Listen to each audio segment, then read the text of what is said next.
What's up, guys? This is Joe here at Statesville Mad Vapes. I'm going to do a really short video today, kind of talking about coil life. This is something else that I get asked a lot about. Like, all the time I'm getting asked, how do I make my coils last longer?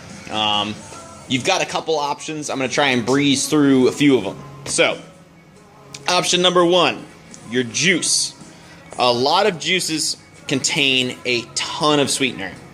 So when it comes to finding that out, you're honestly going to have to rely on the opinion or what your local vape shop tells you. But you can also find for yourself certain juices that you could tell are going to kill your coils very quickly. For this one, I'll grab this guy. It's a fantastic Rice Krispie Treats flavor. It's really good, but you see the color of this? That's a very dark juice. There's a lot of cream and there's a lot of sweetener in there to give it a very sweet taste. Anytime you have high sweetener, it just cakes the coils up. The sweetener actually burns onto the coil and then gets removed the next hit, and it burns it onto the cotton. And once you have burnt cotton, once you have sweetener caked on and caramelized and then burnt to the cotton, that cotton's essentially done. That's one thing you can do. Now, almost all juices have sweetener. That's you want to have flavor to it. You want to taste something sweet, not something bitter, but it's the amount. So now I'm not saying those guys have a bad amount, because honestly that flavor is freaking incredible. But you know, certain juices you can just tell by the makeup of it and the look of it whether it's going to, you know, take your coils out sooner than later. Another thing would be how you're vaping. Now, I'm sorry for the video, I don't really have a way to show this to you, but more so I'm just going to talk about this for a second.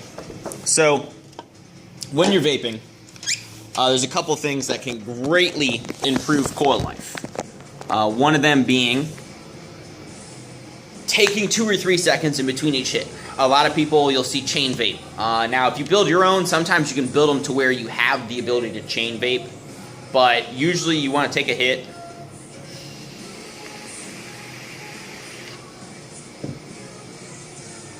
and then set it down.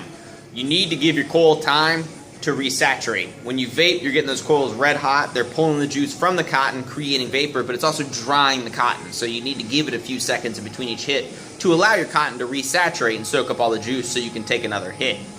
Another thing, when you're setting up your coil, when you have a brand new coil, you really want to put a couple drops of juice, depending on the size of the coil. Sometimes it's more than just a couple drops. But you want to put a couple drops inside the coil when it's brand new before you even vape on it. And then you'll attach the coil to your tank, put your tank together, fill it up, and give it about a minute to 2 minutes. Let it sit. A lot of people say give it 20 or 30. You're more than welcome to give it 20 or 30, but if you wait too long, your tank can leak just because they get oversaturated. Too much juice gets into the coil. So you want to saturate the coil with a couple drops, make sure it's nice and soaked up and it's wet and ready. And then you're going to want to fill the tank and stick it on top of your device, and then take a few hits. Now, you're still going to have a cotton flavor no matter what, but when it comes to pre-made coils, you just have to break them in. So generally trying to find juices with low sweetener, giving yourself 2 or 3 seconds in between each hit, and properly priming them before you use them are 3 things that can greatly improve your coil life. And I mean greatly. I usually get almost a month out of all of my coils. And I do vape sweet juices sometimes, so it just depends on what you're going for. I hope you find this helpful. If you guys have any questions, you know where to leave them. Otherwise, guys, enjoy your day. Thank you for watching, and sorry for the shaky camera. I'm dealing with what I got.